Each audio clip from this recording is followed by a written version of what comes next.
Olá, meus amigos. A nossa conversa de hoje é sobre contratos e sua revisão em tempos de pandemia do coronavírus. Tem muita coisa sendo discutida, tem muita gente com dúvida, vários artigos começando a sair, algumas lives de colegas professores. Eu queria sintetizar o cenário, o que é que está acontecendo. Se você é parte de um contrato, se você é profissional, se você está estudando, você tentar se afastar um pouco do problema, enxergar as várias matizes e em que pé da situação a gente se encontra hoje. Então, acho que a gente primeiro tem que imaginar o seguinte: existem várias leis que se aplicam aos contratos. E a pergunta é, o contrato que você está analisando, cujo destino, a partir dos problemas que aconteceram com a pandemia, você está avaliando, é um contrato de consumo ou é um contrato regido pelo Código Civil? Nós estamos tratando de uma situação paritária, onde as partes estão em condições de igualdade, cooperam entre si, discutem as cláusulas, entendem o conceito e o risco do contrato e depois decidem celebrá-lo? Ou você está falando de uma situação massificada, padronizada, cada vez mais impessoal, que você não teve nenhuma chance de discutir o conteúdo do contrato, simplesmente aquilo foi imposto e você precisava, e era pegar ou largar, e você assinou o contrato? Para cada tipo de situação negocial, uma legislação específica, para cada legislação, saídas. É claro que pode ter um diálogo da legislação. É claro que a gente vai poder utilizar subsidiariamente o Código Civil em questões relativas ao Código de Defesa do Consumidor. Mas é preciso estabelecer o ponto de partida. Depois que você souber qual é a lei aplicável ao contrato, eu tenho outra pergunta para você. Esse contrato que você está querendo analisar, quais são as consequências dele? É um contrato que foi celebrado antes da pandemia ou durante a pandemia? A vida não para. A gente está em casa, mas está contratando comida pelo delivery, está fazendo compras online, está ajustando com transportadoras ou pelo correio, tem prazo de entrega, às vezes a mercadoria não está no estoque, o fornecedor não consegue enviar para sua casa. Várias coisas podem acontecer. Aqui a gente tem uma premissa para começar a conversar. Existe no seu contrato uma cláusula disciplinando o que vai acontecer em caso de pandemia? Provavelmente seu contrato é anterior ao Covid-19? Não. Mas os contratos estão sendo celebrados agora e ninguém vai parar de contratar porque está isolado em casa. Ao contrário, você vai fazer outros tipos de contrato. Existem contratos em curso que, para serem mantidos, vão demandar novas regulações contratuais, novas determinações contratuais. Para esses contratos celebrados durante a pandemia, existe cláusula tratando das consequências dela e dos efeitos ou não? Pessoal, isso fica mais importante ainda quando a gente leva em consideração a recente edição da Lei da Liberdade Econômica. Quando se estabelece a Lei da Liberdade Econômica, se alteram a redação de dois dispositivos do Código Civil. O artigo 113, que trata da interpretação, e o artigo 421, que passa a ganhar um parágrafo. Se você lê os artigos alterados depois da Lei de Liberdade Econômica, você vai ver que toda vez que as partes tiverem elaborado uma cláusula e tiver definido a alocação de riscos do contrato, quem vai assumir a responsabilidade e o risco, deve-se, como regra geral, respeitar aquilo que foi pactuado entre as partes. Além disso, pessoal, a revisão do contrato, a interferência do Estado nos pactos paritários celebrados entre particulares regidos pelo Código Civil é medida excepcional e deve ser utilizada com o mínimo possível. É um raciocínio diferente de quem busca proteção no Código de Defesa do Consumidor, que é uma legislação mais intervencionista. Já está claro para vocês que, dependendo da lei aplicável e dependendo do momento de celebração do contrato, as respostas para as perguntas, o que eu faço com o meu contrato em relação à pandemia, vão alterar.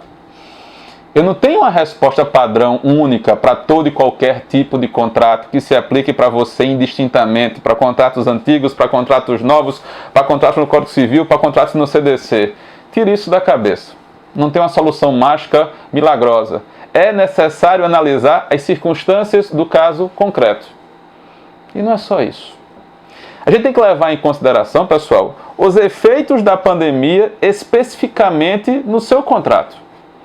Que a pandemia era uma coisa que ninguém imaginava, sobretudo em relação à extensão, os seus efeitos, isso eu acho que a gente não vai divergir, não vai discutir. Mas a pergunta é a seguinte: em que medida especificamente o seu contrato foi atingido pela pandemia? A pandemia inviabilizou o seu contrato? Ou você, por exemplo, tem um contrato que não foi atingido pela pandemia, tem alguns negócios que cresceram com a pandemia, estão no sentido oposto. Por exemplo, as atividades que não dependem de contato físico são desenvolvidas através à distância, como por exemplo o ensino EAD. Ele está tendo um incremento, não está tendo um decréscimo em relação a isso. Então a gente precisa analisar que as consequências da pandemia não são gerais e se aplicam da mesma forma, de modo uniforme a todos os contratos.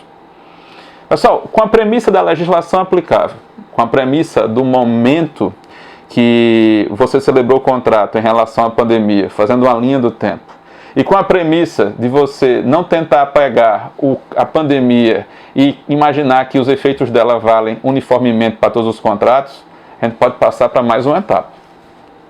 Nessa etapa agora, eu preciso saber algumas coisas. Você está numa situação de credor ou de devedor do contrato? Se você é credor, tem alguém que lhe prometeu fazer algo, ou entregar alguma coisa para você, e essa pessoa não cumpriu, me responda uma pergunta. Você ainda se interessa pelo cumprimento do negócio? Ou aquele negócio não interessa mais para você? Imagine que você não está na condição de credor, você está na condição de devedor. Se você quisesse cumprir o contrato, a outra parte se interessa em receber? Se você não pudesse cumprir o contrato, por que você não pode cumprir o contrato? Vocês percebam que o problema vai ser analisado dependendo do polo do contratual que você se encontre. E para cada um desses polos, a gente vai ter institutos contratuais que não foram elaborados para essa pandemia. São coisas que a gente lida na teoria geral dos contratos nos últimos 100 anos, na experiência brasileira pelo menos, e é a partir daí que a gente começa a construir soluções para isso. Primeira coisa que a gente pode levar em consideração é a seguinte: nem eu, nem o outro contratante temos mais interesse em permanecer nesse contrato. Seria bom para a gente, mas tendo em vista o risco de contaminação, a necessidade de isolamento, não dá bom, não dá certo. O que é que você faz? Você distrata. A gente utiliza a forma de resilição bilateral e pela mesma maneira que você contratou, você desfaz o vínculo. Ponto. Assunto resolvido. Só que o distrato depende de mútuo acordo, de concordância de todos os contratantes para desfazer o negócio. A hipótese mais comum que vai chegar no judiciário vai ser diferente. Um dos lados quer permanecer no negócio e o outro lado não quer. Eu aqui fico imaginando quem comprou ingresso para um show, para uma peça de teatro, e não vai conseguir assistir o show e a peça de teatro. A pergunta é: você ainda quer assistir a peça quando essa confusão toda passar? Você tem interesse de ir para o show ou o momento passou e isso não é mais possível para você? E aqui, pessoal, a gente tem várias situações possíveis. Alguém que comprou uma peça de teatro porque está em outra cidade viajando e agora que não viajou, não tem sentido mais ir para aquela peça não vai funcionar. Ou a pessoa que é fã de um determinado artista ou fã de uma determinada franquia de filme que sabe que a estreia não vai acontecer agora, mas ela no futuro vai querer assistir o filme. Então a questão é a seguinte: você quer desfazer o negócio ou você quer reprogramar as obrigações para uma data futura? A gente está repactuando, revendo o contrato. Vamos imaginar que você não quer o negócio, mas outro lado não gostaria que você desfizesse isso. A figura agora não é mais de distrato, a figura agora é de resilição unilateral. Você quer denunciar o seu contrato. E a questão aqui é que o contrato pode ter cláusulas que estabeleçam punições para o descumprimento, como é o caso que a gente está tratando aqui.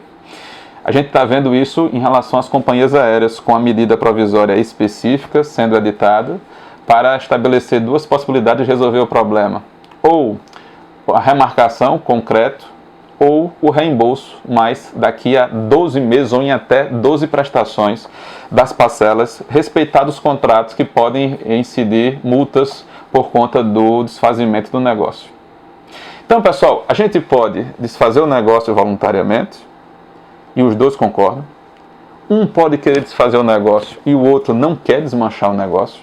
E a discussão aqui é se é preciso manter viva as cláusulas de punição para quem quer desfazer o negócio. São cláusulas que são feitas para desestimular o desfazimento daquele contrato, tá? Mas eu tenho ainda uma terceira possibilidade, que é rever o contrato.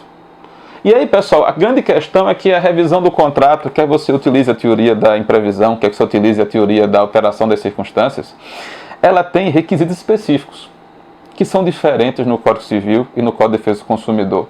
Nas relações de consumo, a mera desproporção das prestações permite ao consumidor ir a juízo, pedir a repactuação ou pedir que o juiz aprecie aquela situação concretamente.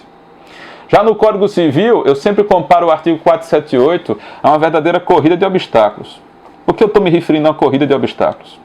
Porque quando você abre o artigo 478, não é todo contrato que está sujeito à resolução por onerosidade excessiva. Eu estou falando de um contrato que é comutativo, estou falando de um contrato de trato sucessivo de duração no tempo, num contrato onde aconteceu um fato superveniente que é extraordinário e não foi previsto pelas partes no momento de sua celebração e que por conta disso tornou a prestação de um onerosa demais, com extrema vantagem para o outro. A minha pergunta é, será que no seu caso que você está analisando, todos esses requisitos estão presentes? Porque isso é um checklist, isso é uma receita. Se faltar um requisito, não dá para aplicar a receita naquela situação específica. E vejam que eu falei a palavra resolução por onerosidade excessiva, me referi ao artigo 478. Mas você pode estar estranhando, porque eu tinha mencionado revisão. Se construiu um raciocínio na jurisprudência e na doutrina brasileira, que se eu posso ir ao judiciário pedir a resolução do contrato, ou seja, a sua extinção, eu também posso ir ao judiciário pedir algo não tão grave assim, pedir a continuação do negócio em outras bases, a revisão desse contrato. E aqui, pessoal, a gente prioriza o princípio da conservação do contrato, a conservação dos negócios jurídicos. O contrato vai circular riqueza, então não é interessante para ninguém que a solução primeira seja a da resolução do fim do contrato. Se for possível manter o contrato, conservá-lo, ainda que em outras bases, ainda que realinhado, é isso que a gente vai buscar. Mas, pessoal, em toda essa discussão, a gente tem que levar em consideração que eu posso ser credor e não poder cumprir, e não poder exigir do outro o cumprimento da obrigação dele por um motivo. O governo proibiu que isso aconteça. Eu sou lojista e não posso abrir minha loja. Ou eu sou transportador de transporte interestadual e as fronteiras estão fechadas, eu não posso passar. Nem que eu quisesse, eu posso cumprir esse contrato. O que significa dizer que o inadimplemento contratual ocorre não por culpa da pessoa que tinha uma prestação para cumprir, mas por fato do príncipe, por determinação normativa do Estado, que independe da vontade das pessoas. Eu estou falando, pessoal, da situação de impossibilidade superveniente do objeto. Em outras palavras, houve uma frustração do fim daquele contrato. Aquele contrato não interessa mais a mim, pode ser que não interesse nem a mim nem o outro. E aí, diante dessa circunstância, a gente funcionaliza o Instituto e não tem como prosseguir nesse negócio, porque ele deixa de ser interessante. E aí a gente abre espaço, pessoal, dentro do raciocínio da boa-fé objetiva, para um dever de renegociar. E quando eu falo de renegociar e de boa-fé objetiva, eu tenho que levar em consideração que a gente não enxerga mais o contrato como uma estrutura estática, onde tem duas pessoas numa posição fixa e um quer apenas tirar qualquer vantagem do outro. O contrato não é um espaço para ter um ganhador e um perdedor. O contrato é um espaço para ganhos mútuos. O que é que eu quero dizer com isso? É que os dois contratantes, ambos os contratantes, polo ativo e polo passivo, têm que trabalhar para que seja possível chegar ao final do negócio com melhor adimplemento para ambos os lados. Não faz sentido um lado ficar com toda a vantagem e outro lado com todo o prejuízo. Não é assim que se espera de uma relação de lealdade e de cooperação estabelecida a partir do artigo 422 do Código Civil. E nessa perspectiva é que a gente vai ter que analisar as situações negociais que chegaram no Poder Judiciário. O melhor caminho é a negociação. O melhor caminho é conversando e estabelecendo diálogo. Se não for possível, é necessário deixar claro para o juiz qual é a pretensão. A pretensão é de acabar com o negócio, resolver, ou a pretensão é de fazer uma correção de rumo e seguir no contrato? Se sua escolha é por acabar com o contrato, a pergunta é, esse contrato tinha uma data para ser cumprido e não foi cumprido, ou seja, houve inadimplemento. Nesse caso, esse inadimplemento pode ser imputado ao devedor, é culpa dele ou não foi culpa dele?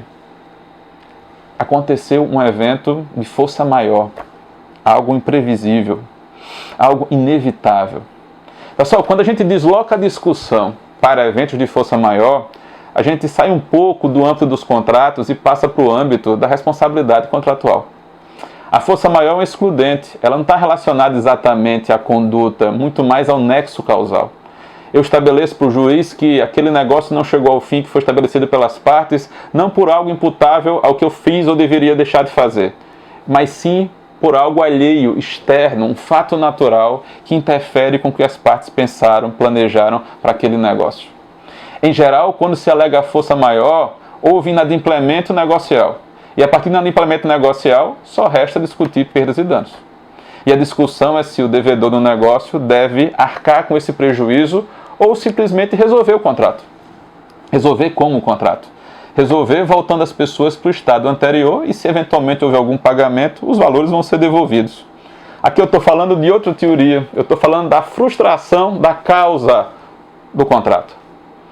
E aí, pessoal, nesses breves minutos que eu estou conversando com vocês aqui, já fica claro que a situação não é tão simples para resolver. Primeiro que ela vai exigir um olhar específico para o seu negócio. A demonstração do impacto que essa pandemia está trazendo para aquela realidade das partes. Segundo, os objetivos de cada um podem ter mudado durante a pandemia. É necessário analisar a intenção dos contratantes dentro da racionalidade econômica daquele vínculo negocial. É assim que se estabelece a lei de liberdade econômica. Para além disso, a gente tem que levar em consideração, pessoal, que além da atuação das partes, existe a atuação de outros personagens. Aqui no caso de poderes estatais que estão impondo determinado tipo de condutas, obrigações de fazer ou não fazer às pessoas. E nesse cenário, o que é que vale a pena a gente destacar? O papel do intérprete, do operador jurídico, daquele que vai prestar consultoria, vai avaliar o cenário negocial e apresentar as soluções. Soluções que podem ser de várias portas diferentes. Eu posso bater na porta do judiciário, posso bater na porta da mediação ou da arbitragem. Nesse sistema multiportas, o que interessa é resolver o problema das partes e não perpetuar o litígio. O que se busca é um mínimo de clareza em como é que vai ser o desenrolar daquele objeto contratual. E isso é o melhor para todos. Conservar o negócio, manter o trabalho, manter o emprego, a troca de circulação de mercadorias e de riqueza, para poder a gente continuar um desenvolvimento. Enquanto isso não acontece, a gente fica utilizando as teorias clássicas do contrato, analisando e projetando cenários. Espero que tenha sido útil para você essa nossa conversa e eu fico à disposição para a gente tirar dúvidas, continuar discutindo o assunto. Até a próxima!